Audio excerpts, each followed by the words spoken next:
Okay, today we're talking about mom rage. It's hard on both kids and on moms, if not the entire household. For kids, it's a big time of disconnection where they need repair, they need reconnection. And for moms, I think it is a cry out to themselves and their families and the world around them that they need something foundational for their health. In my last video, we were talking about how emotions are signals. Mom rage is a signal that this mom really needs something, that there are things missing from her life.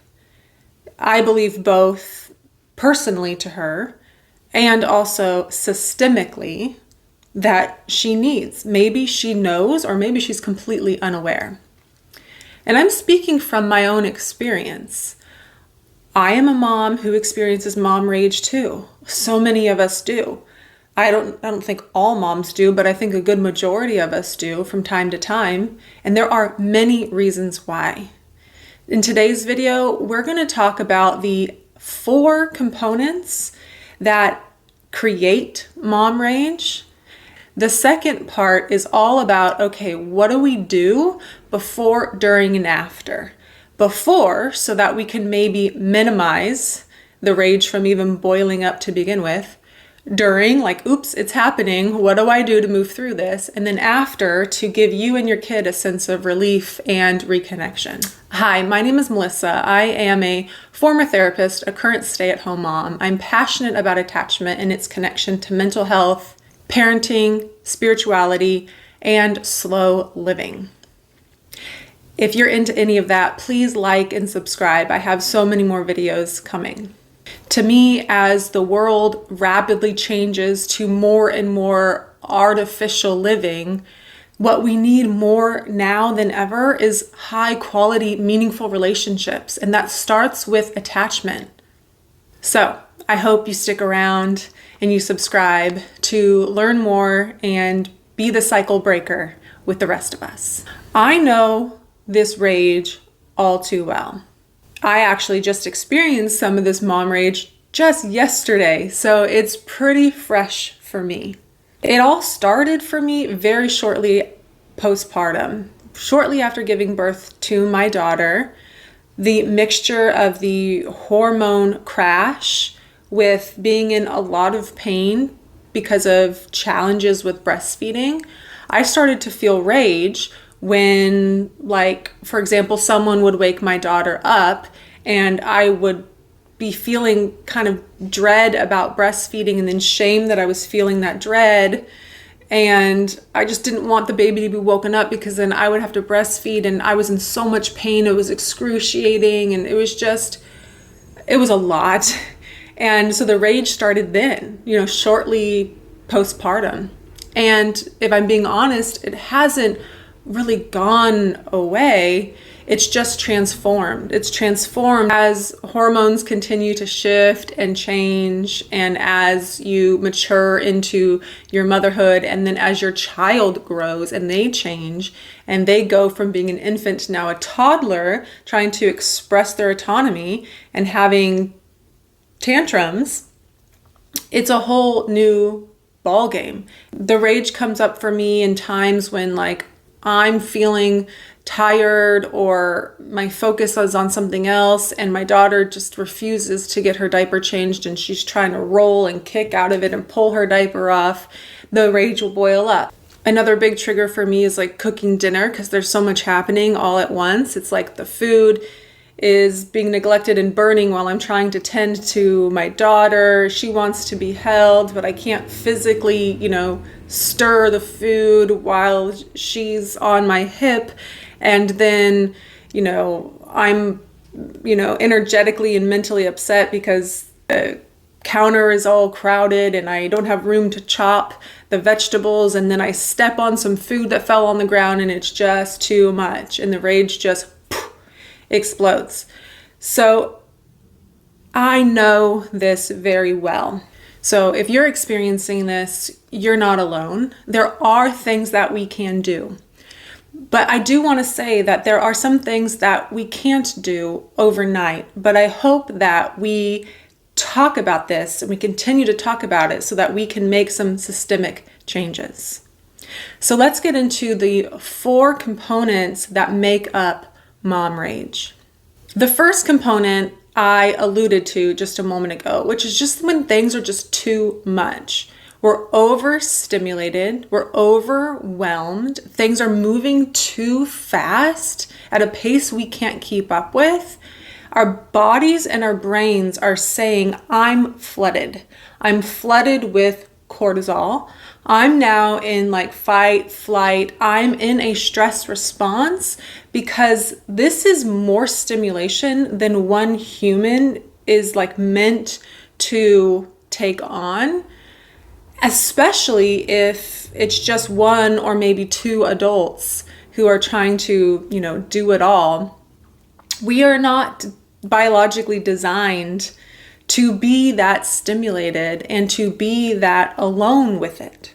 There are studies that show right-sized stimulation, which is when you are outside near a creek with the trees blowing in the wind, that's the right amount of stimulation for the human brain to take in. That's right-sized. If we have less stimulation than that, that's not good for us. That's why being in isolation in a jail cell, it makes you crazy because that's not enough stimulation for the brain.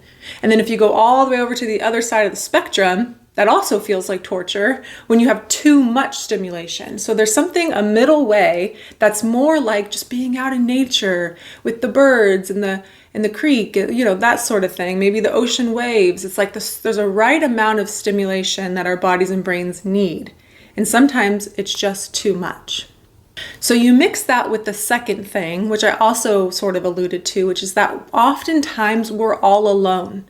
It's 1 or 2 people who are doing it alone. If you're a stay-at-home mom or part-time stay-at-home mom, then you really understand the aloneness of it all. Just you and a kid or maybe multiple kids. And again, biologically, we're not designed to function that way. We're designed to function with daily collaborative community, meaning that we live in kinship tribes of 50, 60, maybe 100 people. You live with these people your whole life, essentially, and you do daily life together, all of the daily tasks. You do cooking the food, prepping everything, cleaning, building your homes, taking care of your children. It's meant to be done in community. So that is how we're biologically designed. And of course, for most of us, the audience that I think I'm speaking to, which is the sort of Western world, so to speak, is that we have gotten so far away from that we do everything ourselves. We cook, we go to the grocery store to get all of our own food. We cook all of our own food. We have to wash all of this produce by ourselves and then chop it all and then cook it all and then raise the kids and clean your toilet and clean your shower and clean your oven and everybody has their own stuff that they have to maintain and they have to clean. I'm even feeling anxious just listing the 10 things that I've listed. There's 100 more things that are for each of us to manage individually. It's too much, especially childcare. We are relational beings. We are meant to be in community with each other, basically from the moment we're born until the moment that we die, close-knit daily community. And we just don't have that in our world. And I think that's a big reason why so many of us are crying out. We're not saying that directly, but we're crying out. Many of us feel anxiety and depression and rage and a plethora of other things, in part because we are saying biologically we're not living in alignment with our organic nature. And it's hurting us on some degree, and we are expressing that with our variety of symptoms. So as a mother or as a father, caregiver of any kind, if it's just you or maybe one other adult, it feels like too much. It feels like essentially I don't have everything in my basket, in my resources, in my capacity, in my skill set to do everything that this child needs. And the reality is, it's like, that's true. You don't. We are meant to do this in community. There's something called allo parenting, which means that kids are sort of meant to be raised by like 5 or 6 adults who are in their life daily. Those 5 or 6 adults are the ones that are teaching them things and watching them and observing them and getting to know them and guiding them in their life. When it's just 1, maybe 2 people, it doesn't feel like enough because it's not. That doesn't mean that we can't do it. I actually want to be a voice of optimism and say, like, let's find a way to move through it in the world that we have created, that we've been given, that we've inherited as people of 2025. We didn't create this world. We inherited it from our ancestors. However, we also get to make changes moving forward. So I hope that we do make some of these changes and reconnecting our communities, because in my view, our communities are insecurely attached. So as far as I know, I've made this up. If you've heard of this somewhere else, please let me know. But as far as I know, this is my own concept, that people attach to not just other people one-on-one, but as people, we attach to community as a whole. We also, in my belief, attach to the God of our own understanding, and we attach to ourselves, like our personality attaches to our essence. So we attach to many things. One of those is our community. I believe that in the Western world, we have insecurely attached communities, meaning that we don't really know each other. We don't really trust each other. Not really. We don't feel like we can really count on each other because we don't really know our neighbors. We don't do things together on a daily basis. We don't feel safe enough to be really vulnerable with each other. We're all kind of playing the game of being like friendly but not real. And that's in part because we don't have real connection. We have sort of these insecure connections where, yeah, like I'm gonna form a relationship with you because that's biologically what I'm driven to do, but I don't actually feel like a true sense of that safety and that trust. My hope is that we can move in that direction. The third component, a symptom of having insecurely attached relationships, is that you, as the mom in this case who's feeling the rage, likely has underdeveloped skills for emotional regulation and for self-soothing. So if we are feeling overstimulated and we don't have enough support from the people around us, we're doing it all alone, we feel isolated and lonely, and then we start to feel all of that, but we didn't develop the skills of how to manage that and how to soothe ourselves, sometimes even to see it. A lack of secure attachment is a lack of self-awareness. And if we are not even aware that we're feeling, what's the word I'm looking for? Overstimulated or overwhelmed, or maybe we're tired or we're hungry or we're thirsty, or we just need to be outside and get some vitamin D. We need to be around natural organic elements. It's like our bodies are needing something and we don't even know it because we weren't taught to see ourselves that way. We weren't taught to address our needs in a timely fashion. We don't have those skills. And so after a while, we don't address it, it just explodes. And that is the fourth component to this, which is that oftentimes a mom that is experiencing mom rage is under-resourced. She has needs that are not being addressed. Either she's not addressing them because she can't, or she won't. Maybe it's a choice that she's making, or she doesn't even know. Like, it's not her fault. She doesn't even know that she has those needs. But she does need something. It's like something in her is crying out and saying, like, I matter too. I need something too. This is too much. I need rest. I need to slow down. I need help. I need a shower. You know, the voice in my head, the part of me that's crying out in those moments, is a voice that says, what about me? And I'll be honest, I have this other part of me that feels shame about that, like I'm being selfish.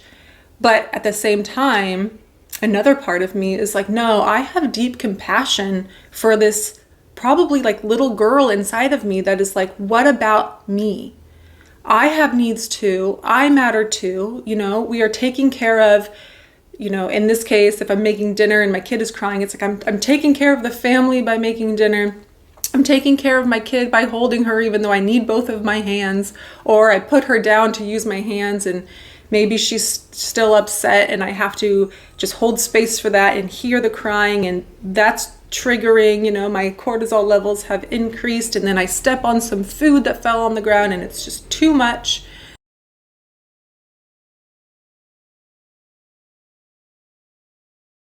But am I taking care of me? Am I able to address my own needs? Am I aware of what they even are? Am I prioritizing myself? I do think that there's a lot of nuance here, and there's some paradox that we have to talk about, which is that sometimes we weren't given the environment, we were given the conditioning to not even be aware of our own needs or know how to address them. But sometimes we do put our kids' needs above our own, rightfully so, because we have what's called maternal preoccupation. That's a good thing to say, like, my baby or my young child is completely dependent. It has to be me. I have to put their needs above my own sometimes, because if I don't, they won't survive. That's a good thing. However, because of our conditioning, then there isn't the right balance. And because we don't have this daily community and this allo parenting, that puts us out of balance even more. So it's like these three things that should be sort of happening at the same time: maternal preoccupation with a certain amount of self-awareness and self-care that is accessible to you, as well as a community around you that's there to, you know, give you a break, also take care of your kid, help you make dinner, just do life together. Those three things, the little juggling act of life, like, this is the organic wave and movement of life. And we don't live that way in the Western world. We're too like rigid and siloed and like black and white. And the rage is a symptom of that. It's us crying out, saying this kind of fluid, organic way of living is more biologically how we're designed to function. But like I said in the beginning, although some of these issues are systemic and we can't change them overnight, there are things that we can do to help ourselves. There are things that we can do to be more self-aware, to learn how to self-regulate and self-soothe, and find some balance, some fluidity, if you will, between what we need and what our kids need, as well as maybe being able to draw in more community and more support if possible. And so let's talk about action steps. Let's talk about, okay, what do we do? What can we do today for ourselves to either minimize rage from happening in the beginning, or if it's happening, what to do to move through it, and what to do after to give you and your kid a sense of relief and reconnection. What I have are at least 13 different action steps or things to consider that should help you to some degree or another. And it has helped me minimize experiencing mom rage by a lot. Again, it hasn't gotten rid of it altogether because some of these things are mine to learn over time, and then other things are systemic, and I'm going to need a lot of outside help and support in order to really make change. So we're not looking for perfection, we're just looking for progress. The first thing is to take some time to not change anything at all, but just observe your triggers. Observe the times where you notice you're most likely to feel this way. Like, what's happening? What's the context? What's happening with your kid? Is it always something that has to do with me? It always has to do with either she fights getting her diaper on or getting in the car seat, or something about dinner. It's like one of those things, something physical that's happening. And sometimes there's a time component. I'm feeling rushed, if I'm being honest. And those are my triggers. So it's like, for a while, just don't change anything unless some of these other things I say resonate with you, then by all means, adopt some of those things.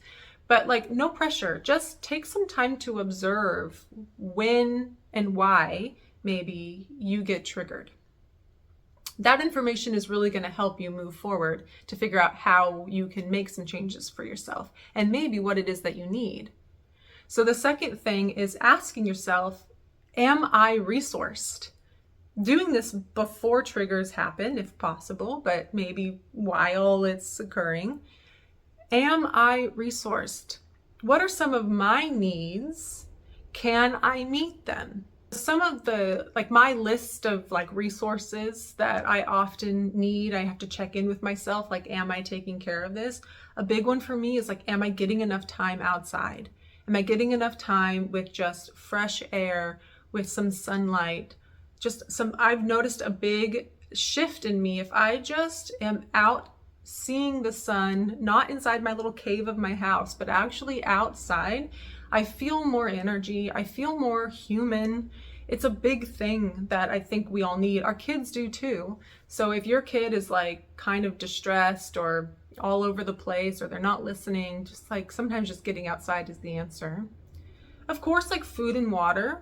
I have a tendency to kind of like skip lunch sometimes, like just because I don't feel like it. Like, I don't really like cooking, so having to cook breakfast, lunch, and dinner is just not my thing. So sometimes I'll just be like, whatever, and I'll just skip it. And that's not really what's best for me.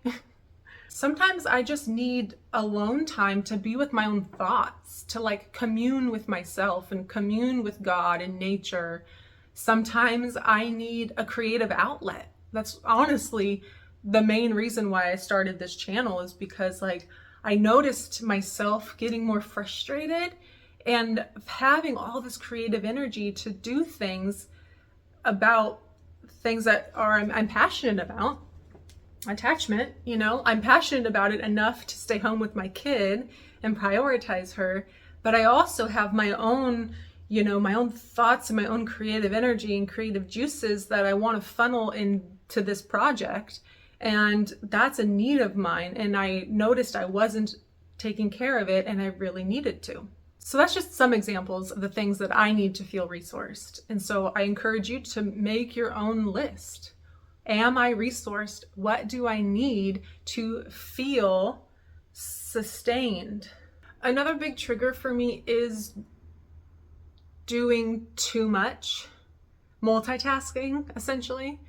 And something that has really helped me is just saying to myself, like a mantra repeatedly, is one thing at a time.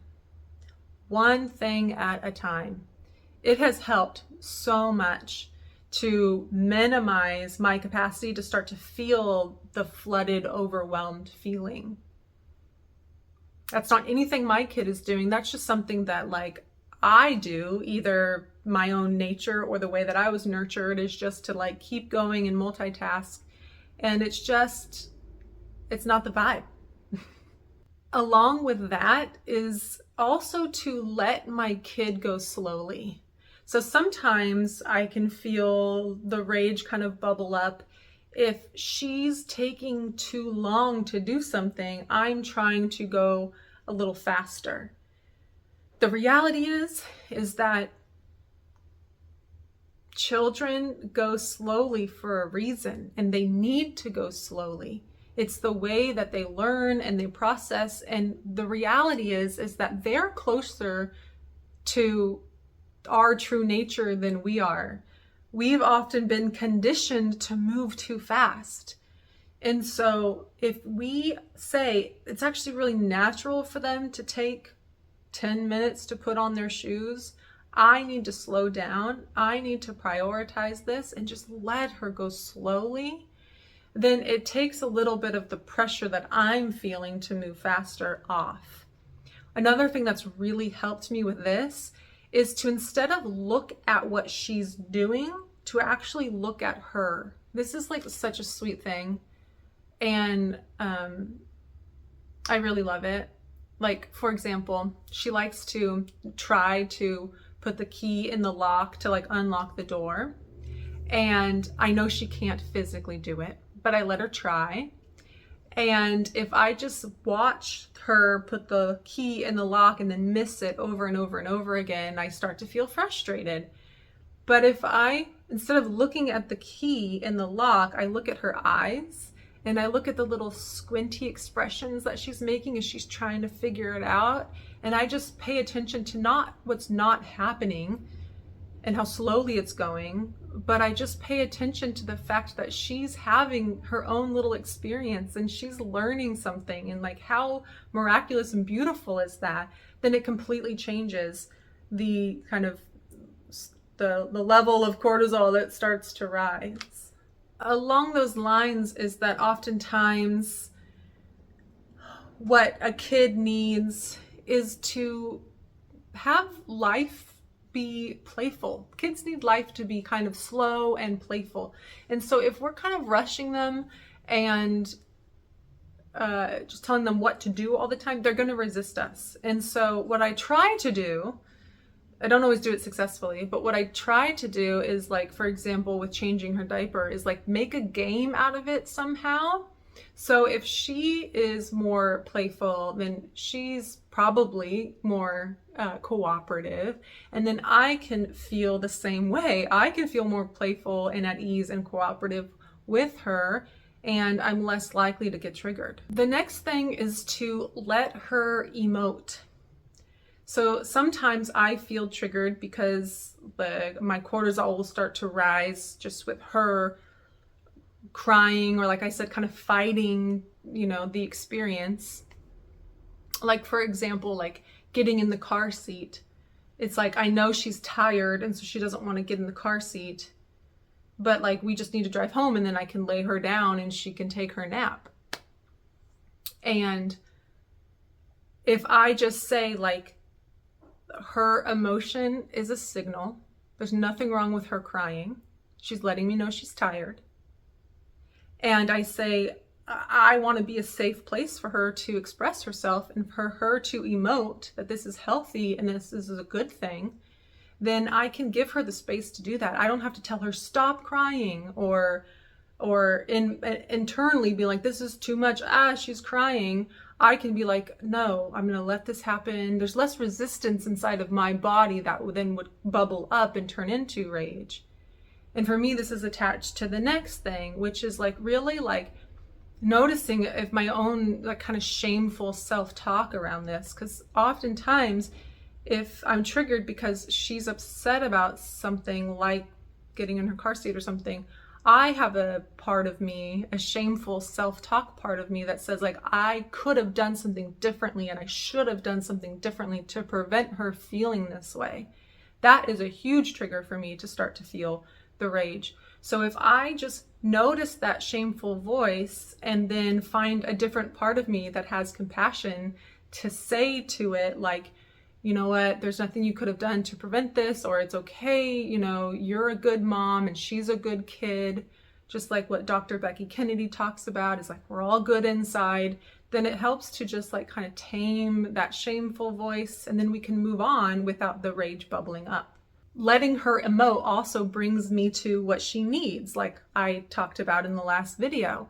It's a good thing. So like in the example of her not wanting to get in the car seat, it's like, oh, she's letting me know how tired she is. That's good. You know, if you can focus on what the need is and not the kind of triggering self-expression and behavior of twisting out of the car seat, then that can help you stay more calm and compassionate. Another thing that's really helpful is just like doing less and saying less.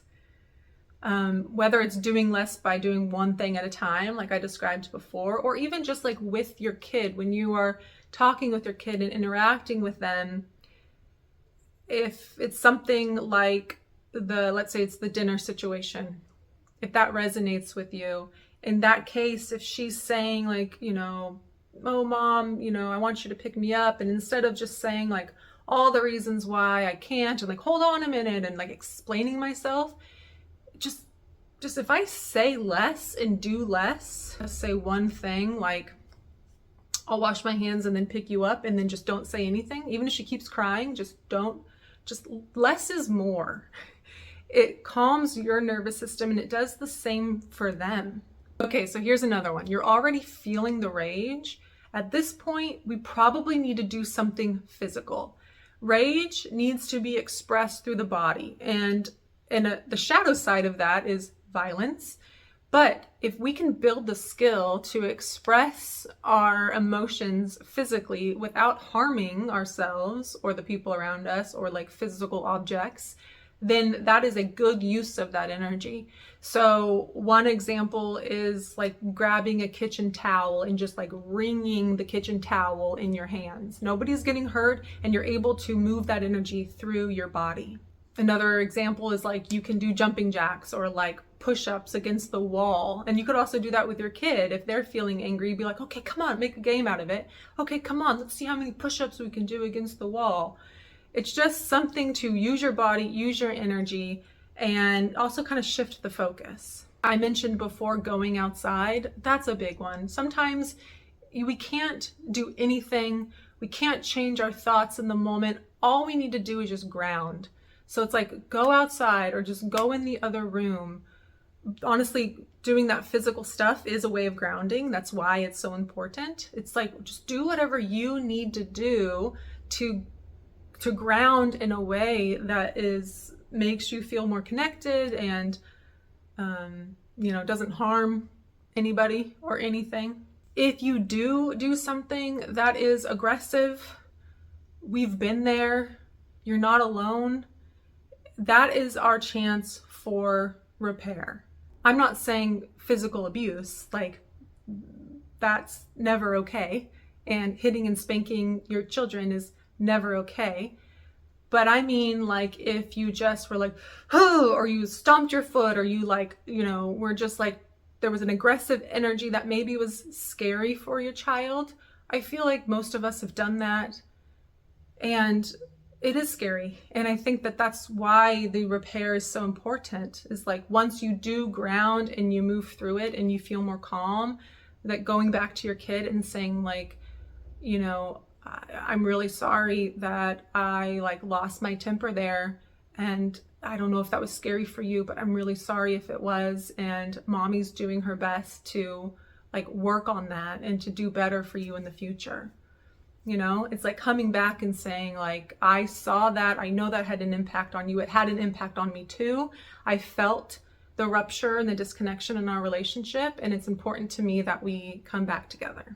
Another really great benefit of this kind of repair is that it actually helps you to reduce maybe any guilt or shame feelings that you were feeling.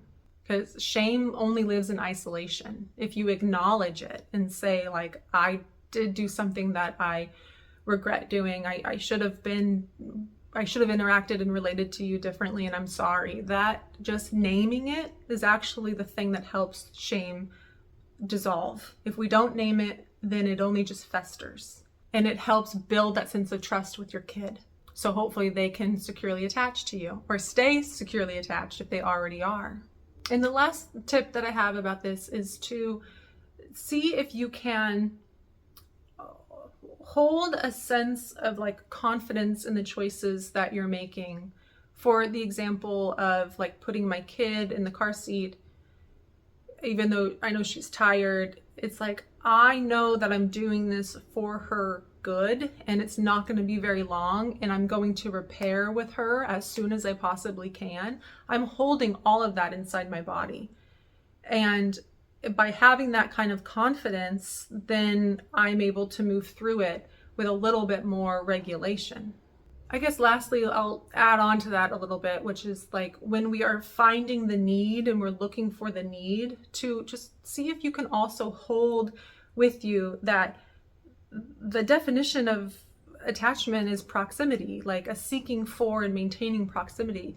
If your kid wants and needs connection with you and proximity to you, even though you might be overwhelmed and overstimulated by that, just holding the knowing that that's a good thing and it's healthy, that they're not doing anything wrong, and you may be needing some space and some time because your needs aren't being met or you don't have enough community around you, like that's valid too. And so if you can hold the paradox of that both of you are valid and that you're not doing anything wrong, and again, you're both good inside, then I think that we can move through these times with more resilience and compassion and love.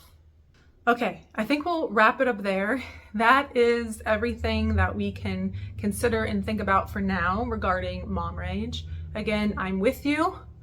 I experience it too, and it is just our bodies saying that we are human beings with needs and that we're precious and that we matter. And that's what I'm all about here on this channel, is that we are all divine forces of nature, that we are a part of nature, that God made us this way and designed us this way for a reason. And that this need and drive for organic, meaningful relationships is important. And because God made you, you're important, and your kids are important. And if we can continue to just do this juggling of all of our true natures to see if we can address all of our needs to the best of our ability and repair when we can't, then wow, what a different world we would be making for ourselves and, our kids and our, future generations to come. So anyway, thanks so much for listening.